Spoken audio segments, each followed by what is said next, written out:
বছর আগের কথা, সবটাই মনে নেই। কি করে এলাম এখানে? রাঁধুনির কাজ করতাম, খিচুড়ির অপরাধে চাকরি থেকে বার করে দিয়েছে।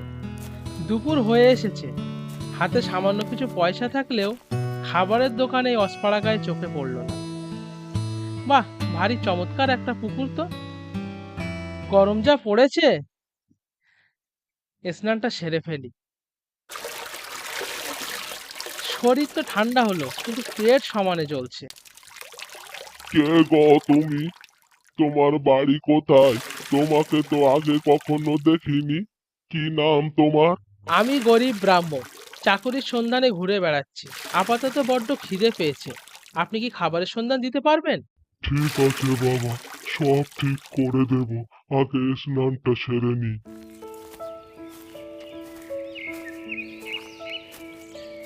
স্নান সেরে বুড়ো লোকটি আমাকে সঙ্গে করে নিয়ে জঙ্গলের পথ ধরে একটা পুরনো বাড়িতে নিয়ে এলো। আমি নিবারণ চক্রবর্তী। এ বাড়ি আমার, কিন্তু আমি এখানে থাকি না। চলো, তোমাকে কিছু খাবার ব্যবস্থা করি। আমি থাকি কলকাতায় ছেলেদের সাথে। তুমি কি এখানে থাকবে? ভালো কাজ আছে। আমাকে যে একটা কাজ ঠিক করে দিয়েছেন তাতে আমি খুব খুশি, কিন্তু কাজটা কি বাবু? কলকাতায় আমার ছেলেরা ব্যবসা করে, আমি ওখানেই থাকি। এখানে মস্ত বড় বাড়িতে ফলের বাগান, সবজি ক্ষেত, কত কিছুই পড়ে আছে। 12 ভূতে সব কিছু খাচ্ছে। তুমি কি থেকে যাবে বাবা এখানে? তুমি থেকে যাও, তাহলে আমার খুব ভালো হয়। খাওয়ার শেষে চক্রবর্তী মশাই আমার শোবার ঘরটি দেখিয়ে দিলেন। সারাদিনের ক্লান্তিতে কখন যে ঘুমিয়ে পড়লাম খেয়াল ছিল না। উঠে দেখি সন্ধ্যা হয়ে এসেছে।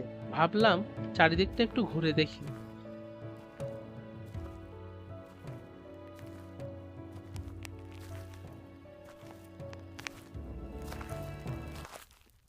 মস্ত বড় বাগান, চারিদিকে শুধু ফলের গাছ, কোথাও কোনো বাড়ি ঘর নেই। একটিও লোকজনের দেখা পেলাম না। বাগানের এক কোণে দেখি ভাঙা একটি প্রাচীর, সেখানে চামচিকের আড্ডা। চামচিকের আওয়াজে কেমন একটা ভুতুড়ে পরিবেশ বলে আমার মনে হচ্ছে। কেমন যেন একটা গা ছমছমে পরিবেশ। ফিরে এসে দেখি চক্রবর্তী মশাই রোয়াকে বসে চা খাচ্ছে। এলে 4-5টা, নাও এবার ভাত চড়িয়ে দাও। সরু আতপ চাল, গাওয়া ঘি, আলু ভাতে ভাত। তোমার জন্য ঝিঙের একটা তরকারি করে নিও। আর হ্যাঁ, রান্নাঘরে সর্বদা আলো জ্বালিয়ে রাখবে। এর জঙ্গল আছে রান্নাঘরের পেছনে, এই বেলা তুলে নিয়ে আসো।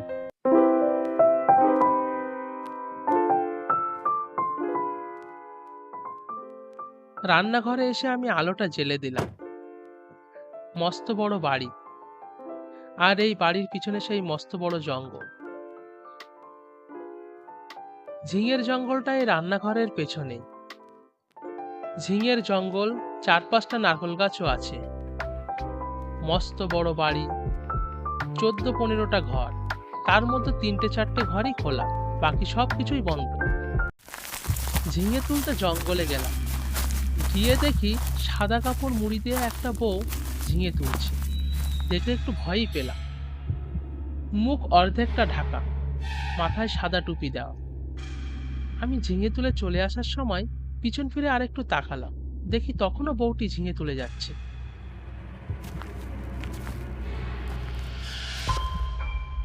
কি গো, ঝিঙে পেলে? আজ্ঞে হ্যাঁ, অনেক ঝিঙে হয়ে আছে। আর একজন কে যেন ঝিঙে তুলছিল, আমি মুখটা ঠিক দেখতে পেলাম না। কে জানে কে আছে।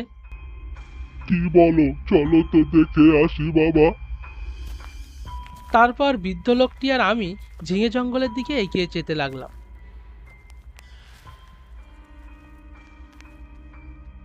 কোথায় কে বাবা? দিন দুপুর বেলা অমনি বউ দেখলে তুমি? তোমাকে যে আমি আলো হাতে নিয়ে ঝিঙে তুলতে আসতে বলেছিলাম, সেটা শুনলে না তো তুমি? যত সব। চলো চলো, ঘরে যাই।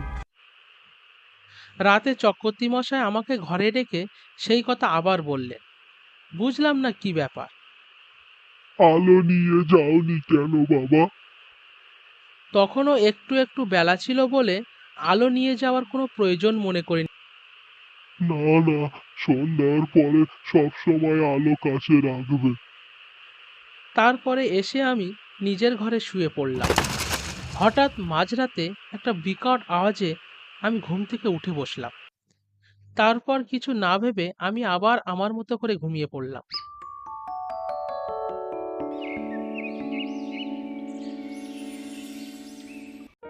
সকাল হতেই আমি চক্রবর্তী মশাইয়ের ঘরে গেলাম। আচ্ছা বাবা, তুমি কিছু রান্না বসাও, আমি আজ খেয়েই কলকাতায় বেরোবো।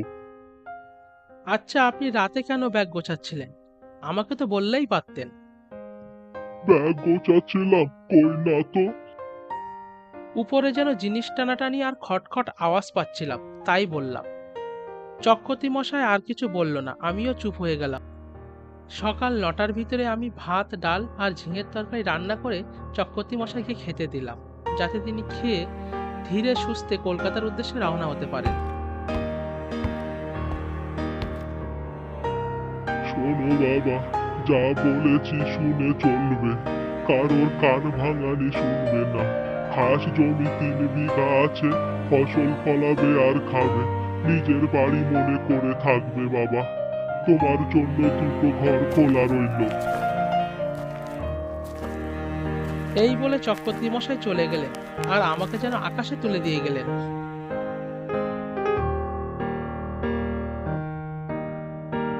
কুয়ো ভরা জল, বেশ কিছু কাঠ, রান্নাঘর ভর্তি জিনিসপত্র, বেশ কিছু চাল, সব চক্রবর্তী মশাই আমার জন্য রেখে গেলেন। চক্রবর্তী মশাই যাওয়ার আগে আমাকে যে ১০ টাকা দিয়েছিলেন, সেটা নিয়ে বিকালে বার হলাম কিছু মুদির জিনিসপত্র আনার জন্য। সময় দেখলাম একটি ছেলে প্যাকেট হাতে একই পথে যাচ্ছে, ভাবলাম ও মুদি দোকানে যাচ্ছে। ওহে ভাই, শুনছো? এখানে মুদির দোকানটা কোথায় একটু বলতে পারবে? বাড়ি কোথায় তোমার? তোমাকে তো ঠিক চিনলাম না। আজ্ঞে, নিবারণ চক্রবর্তীর বাড়ি দেখাশোনা করি, কাল এসেছি। ও বাড়িতে থাকতে পারবে না, এই বলে দিলুম। কত লোক এলো গেল, ওর ছেলে মেয়েরা কোশ্চেন কালেও এ বাড়িতে আসে না। তুমি বিদেশি লোক বাবু, একটু সাবধানে থাকবে। ও বড় ভয়ানক বাড়ি, সাবধানে থেকো, এই বলে দিলুম। এই বলে লোকটা লোকটার মতো চলে গেল, আর আমি চলে গেলাম মুদি দোকানে। তেল নুন নিয়ে ফিরতে একটু সন্ধ্যা হয়ে গেল।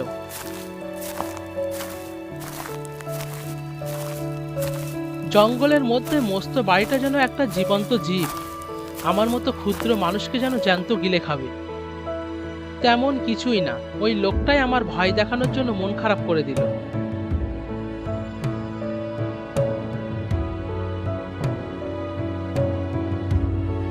সন্ধ্যাবেলা রান্নাটা সেরে নিলাম। এখানকার গাছপালার ফল ফুল সব লোকে পেড়ে খায়, তাই আমাকে ভয় দেখিয়ে তাড়ানোর জন্য সব চেষ্টা করছে। রান্না সেরে রোয়াকে বসে মনে মনে ভাবছি এই সবকিছুই এখন আমার। হঠাৎ করে উপরের ঘর থেকে জল পড়ার আওয়াজ পেলাম। দোতলার সব ঘরই তো বন্ধ, জলের শব্দ কোত্থেকে আসছে? আমি ছুটে গেলাম সেদিকে।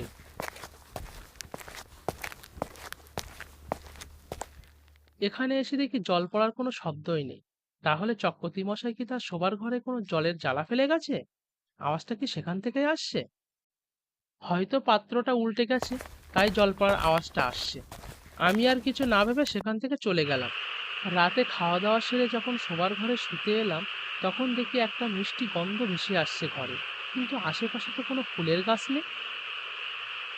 উঠে জানালার ধারে গেলাম সেই গন্ধটা অনুভব করার জন্য, কোত্থেকে গন্ধটা আসছে। হাতা কাপড় পরে মুখটা অর্ধেক ঢেকে সেই পথ দিয়ে একটা বউ যাচ্ছে। ওমা, ঝিঙে চুরি করা সেই বউটাই না? তড়িঘড়ি বউটাকে দেখার জন্য আমি ঘরের বাইরে ছুটে এলাম। বাইরে এসে দেখি কেউ কোথাও নেই, গন্ধটাও যেন হঠাৎ মিলিয়ে গেল।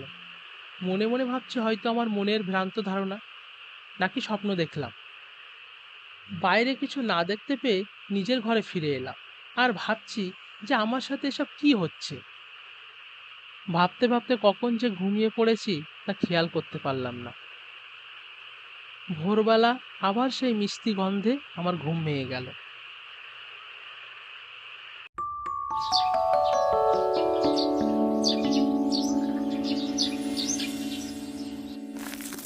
সকালবেলা বাড়ির পিছনটা সেই জঙ্গল পরিষ্কার করতে এলাম। জঙ্গল পরিষ্কার করতে করতে ভাবলাম যে এখানে কিছু সবজি চাষ করব, যেটা দিয়ে আমার খাওয়াও হয়ে যাবে আর বিক্রি করে কিছু উপার্জনও হয়ে যাবে। বেশ দিব্যি চলবে আমার।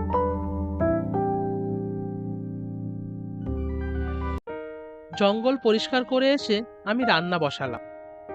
হঠাৎ দোতলার ঘর থেকে অনেকগুলো মানুষের কোলাহল পেলাম। ছুটে গেলাম সেদিকে। ছুটে গিয়ে দেখি কোথাও কিছু নেই। উপরের ঘরগুলো যেমন তালাবন্ধ ছিল সেভাবেই আছে। নিহাত দুপুরবেলা ছিল বলে কোনো ভয় পেলাম না। খেতে খেতে কান রাখলাম দোতলার ঘরের দিকে, কোনো আওয়াজ পাওয়া যায় কিনা। কিন্তু কোনো ছুঁচ পড়ার আওয়াজও পেলাম না। তাহলে এত আওয়াজ, এত কোলাহল আসছিল কোত্থেকে? ভেবে পেলাম না। খাওয়া দাওয়া সেরে নিজের বিছানায় শুয়ে সাত পাঁচ কত কথা ভাবছি। যাই হোক, এই সবকিছুই এখন আমার।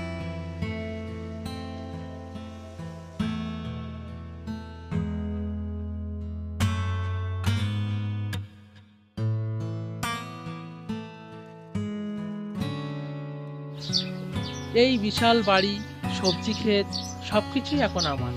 যার কাছে কিনা দুদিন আগে একটি কানাকড়িও ছিল না। কটা দিন বসে থেকে কাজ করতে আর ভালো লাগে না। খাই দাই ঘুমাই। চক্রবর্তী মশাই যেটুকু রেখে গেছে সেটুকু দিয়ে দিব্যি চলছে। পরের চিন্তা পরে করা যাবে। দেখতে দেখতে 9 দিন কেটে গেল, আমার সাথে আর তেমন কিছুই ঘটলো না।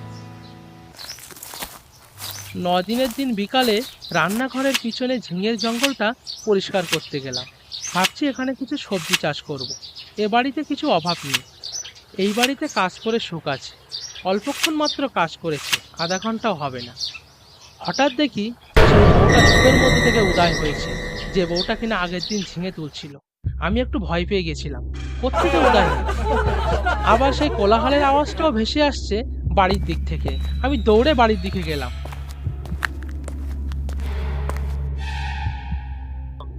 দোতলায় ছুটে এসে দেখি কিছুই না। সব যেন আমার মনের ভ্রান্ত ধারণা। সব ঘরগুলোই যেন বন্ধ, আগের মতো পড়ে আছে। তাহলে কোথা থেকে আসছে এই আওয়াজ? আমি আবার বাইরের দিকে গেলাম ছুটে। সেখানে গিয়ে দেখি সে বউটাও আর সেখানে নেই। কোথায় উধাও হয়ে গেছে? কি হচ্ছে আমার সাথে? কিছুই বুঝতে পারছি না। তাহলে কি আমার মনের ভ্রান্ত ধারণা, নাকি সত্যি?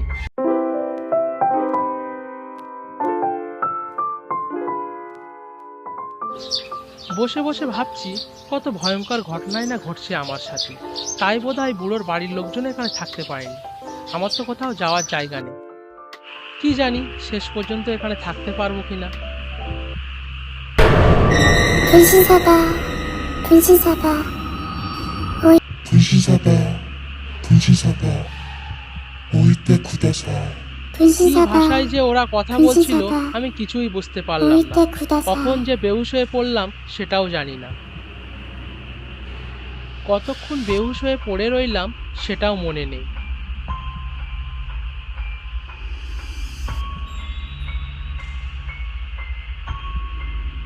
ঘুম ভাঙলো শেষ রাতে ঠান্ডা হাওয়ায়, সেই ফুলের সুবাসে। বউটি যখন ঘোরাঘুরি করে যে গন্ধটা ছড়ায় সেই গন্ধটাই। সেই গন্ধটা যেন এখনো আমার নাকে লেগে আছে, যেন এক অজানা বনফুলের সুবাস।